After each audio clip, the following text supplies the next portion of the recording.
దేశ సరిహద్దుల్లో పాకిస్తాన్తో పోరాడుతూ జవాన్ మురళీ నాయక్ వీరమరణం పొందారు. అమర్ జవాన్ మురళీ నాయక్ కుటుంబానికి రాష్ట్ర ప్రభుత్వం అండగా ఉంటుంది.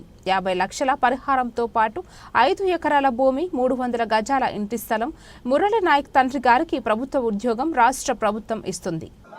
పాకిస్తాన్ కూడా ఏకంగా భారతదేశం పైన రాత్రికి రాత్రి మిసైళ్లు కానివ్వండి, డ్రోన్లు పంపించి మన కీలకమైన ఇన్స్టాలేషన్స్ పైన అటాక్ చేయాలన్న ఆలోచనలు ఉన్నప్పుడు మన జవాన్లు దేశానికి నిలబడి మేము నిలబడతాం, మేము పోరాడతాం, దేశాన్ని మేము కాపాడుతాం చెప్తాం జరిగింది.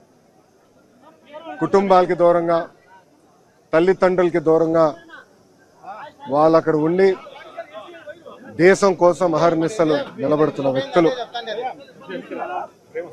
ఈరోజు జవాన్లు అక్కడ నిలబడారు కనుకనే, పోరాడుతున్నారు కనుకనే భారతీయులు, ఆంధ్రులం మనం ఇక్కడ హాయిగా బతికే పరిస్థితి.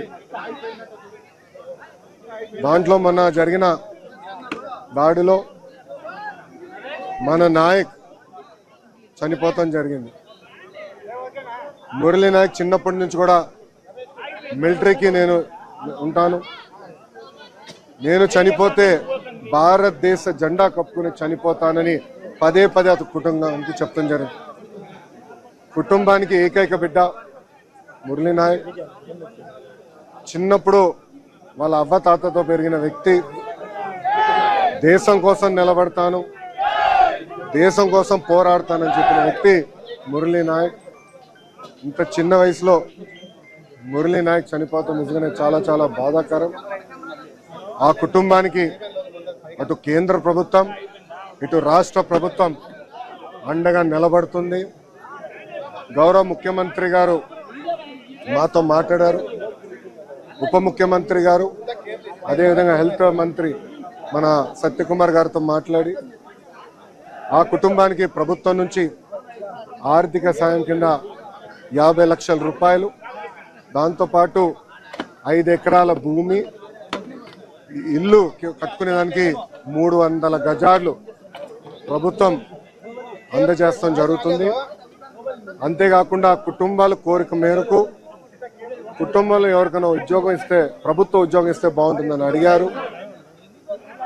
కుటుంబంలో అంటే బిడ్డలు ఎవరు లేరు, ఒకే బిడ్డ కనుక తండ్రికి ప్రభుత్వ ఉద్యోగం ఇవ్వాలనేది కూటమి ప్రభుత్వం నిర్ణయిస్తాం జరిగింది. ఇంతేకాకుండా అంత్యక్రియలు సొంత భూమిలో జరుగుతుంది కనుక మెమోరియల్ కూడా కట్టాలని నిర్ణయించాం. ఇంకో పక్కన జిల్లా హెడ్ క్వార్టర్స్ లో కాంసీ విగ్రహం కూడా ఏర్పాటు చేసి కేవలం తెలుగులే కాదు భారతీయులు మురళీ నాయక్ ని ఆదర్శంగా తీసుకునే విధంగా ప్రభుత్వం ఉంటుందని తెలుపుకుంటూ ఇప్పుడు గౌరవ ఉప ముఖ్యమంత్రి పవన్ ని మాట్లాడాల్సిందిగా కోరుతున్నాం.